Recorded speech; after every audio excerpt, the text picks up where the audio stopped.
Bismillahirrahmanirrahim. Assalamualaikum warahmatullahi wabarakatuh. Salam sejahtera buat kita semua. Selamat berada bersama saya dalam perkuliahan analisa laporan keuangan.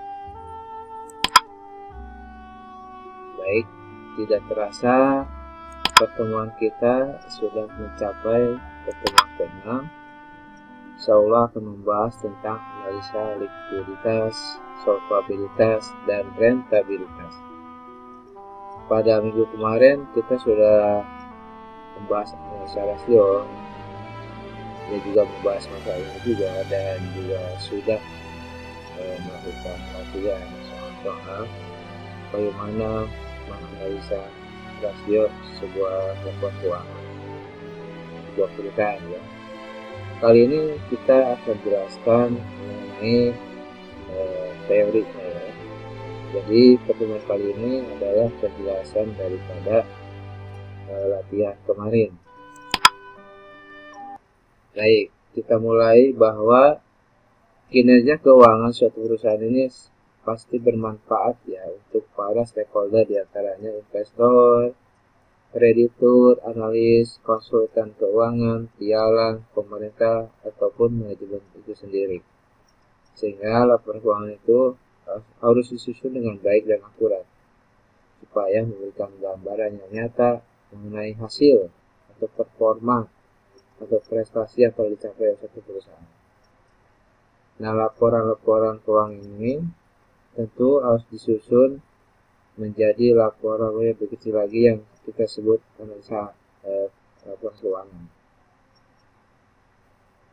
Ada 3 jenis analisa rasio yang sudah kita kenal seperti kemarin kita sampaikan ya, kita pelajari. Ada likuiditas, ada solvabilitas, dan ada rentabilitas. Kita bahas satu persatu. Pertama tentang likuiditas. Likuiditas adalah suatu kemampuan suatu perusahaan untuk memenuhi kewajiban finansialnya yang segera dipenuhi atau jangka pendek, hutang jangka pendek ya. Ini dikatakan jika perusahaan mampu memenuhi kewajibannya, nah maksudnya jangka pendek ini pada saat jatuh tempo, ini kita sebut liquid. Sedangkan jika tidak mampu, illiquid ya. Liquid berarti sangat lancar gitu ya. Nah, dari likuiditas tadi kita kenal satu, ada current ratio ya, atau working capital ratio. Ini merupakan perbandingan antara aktiva lancar atau current asset dengan hutang lancar. Jadi hutang aktiva lancar dibagi hutang lancar ya. Ini kita lihat current ratio yang tinggi memberikan indikasi jaminan yang baik bagi kreditor ya, jangka pendek. Dalam arti setiap perusahaan mampu untuk melunasi kewajiban jangka pendeknya. Namun jika current ratio terlalu tinggi juga berpengaruh negatif ya. Artinya bisa dikatakan kemampuan memperoleh labanya karena sebagai modal kerja dianggap tidak berputar atau mandek ya, uangnya tidak jalan, juga itu tidak baik. Ini maka ada satu angka yang pas ya, lebih dari 100% itu adalah 2%. Ini tidak dianggap baik. Rumus current ratio yang kita sudah coba ya, yaitu aktiva lancar dibagi hutang lancar dikali 100%. Contoh, aktiva lancarnya 17.928.000 dibagi hutang lancarnya 6.524.000. Ini masuk kali 100%, sehingga didapatkan angka 2,72 atau 272%. Ini berarti kewajiban yang pendek Rp1 ini ditanggung oleh aktiva lancar sebesar Rp2,72 atau 272%. Seperti itu. Bisa ya membacanya. Nah, bagaimana cara mengatasi perusahaan atau laporan keuangan yang tidak liquid atau illiquid ya?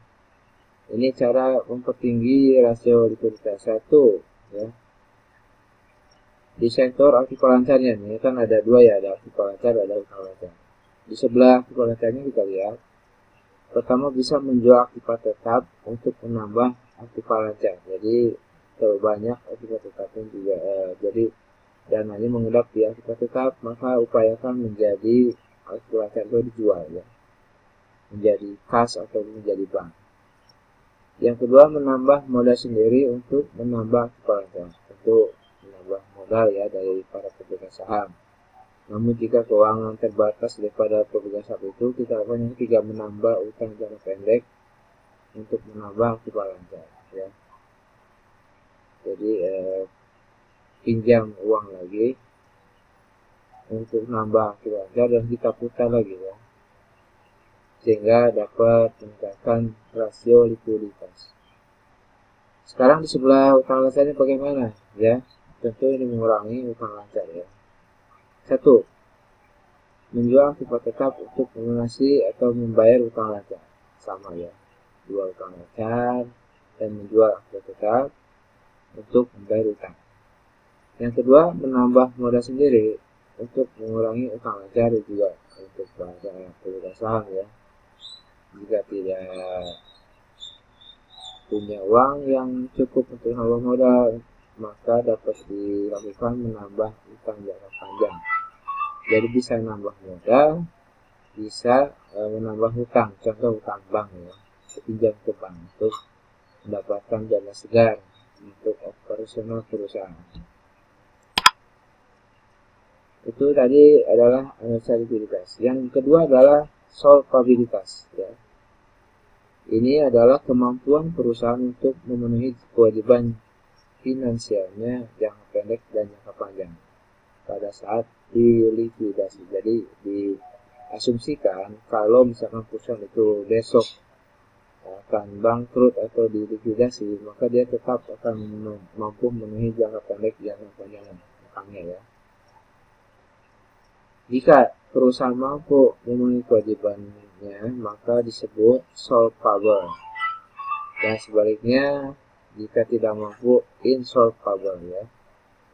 Nah, ada beberapa kemungkinan perusahaan itu dalam kaitan solvabilitas. Pertama, perusahaannya liquid tapi insolvable ya.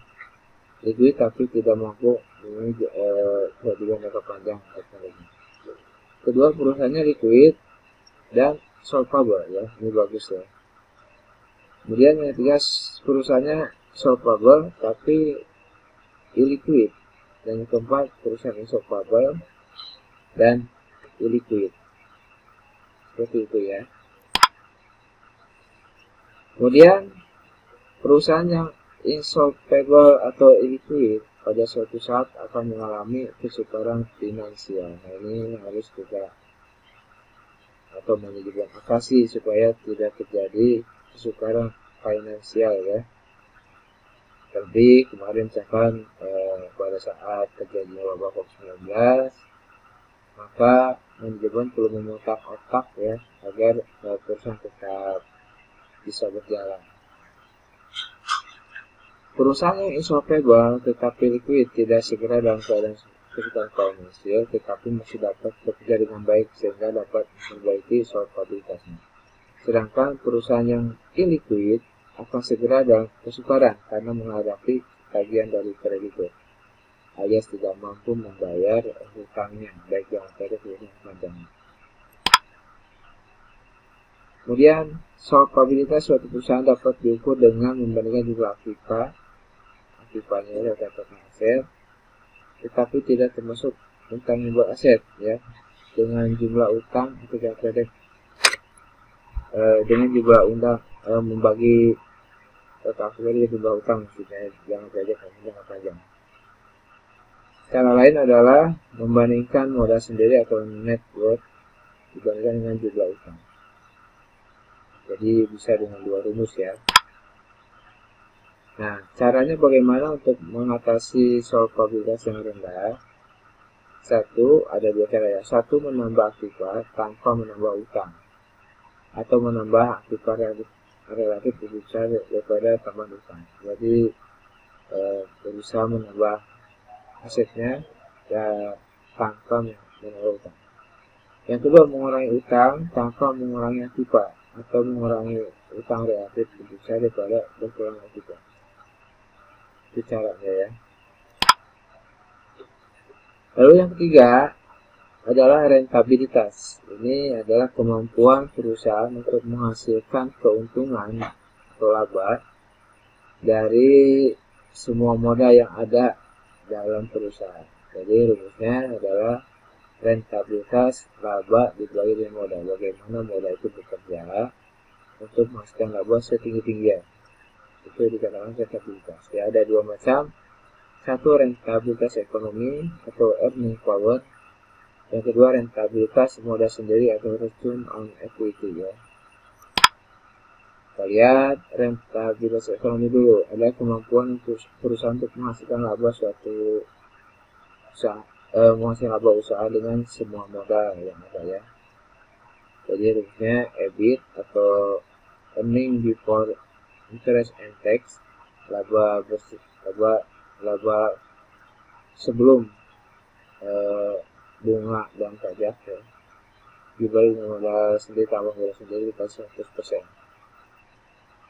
Kemudian cara menaikkannya adalah supaya bagus. Pertama dengan menghitung profit marginnya ya, itu perbandingan EBIT dengan penjualannya, sehingga dirumuskan profit marginnya adalah EBIT earning before interest and tax dibagi dengan penjualan kali 100%. Kemudian cara kedua,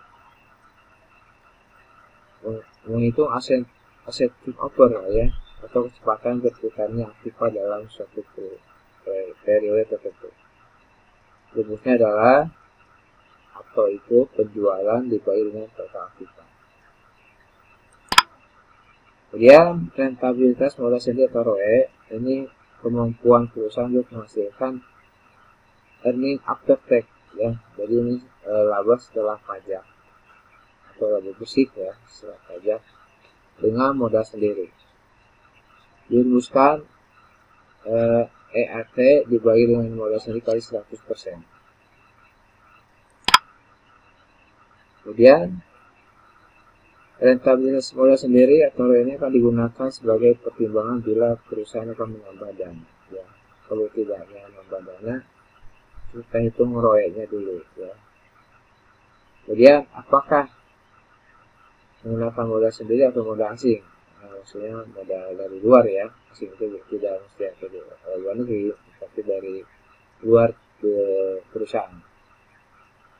Ini kita hitung jika RE-nya lebih dari tingkat bunga ya, atau rentabilitas ekonomi yang lebih tinggi daripada tingkat bunga, maka ini penambahan modal asing diperbolehkan. Tapi sebaliknya jika RE lebih kecil daripada TB, ini maka modal luar atau modal asing tidak diperbolehkan.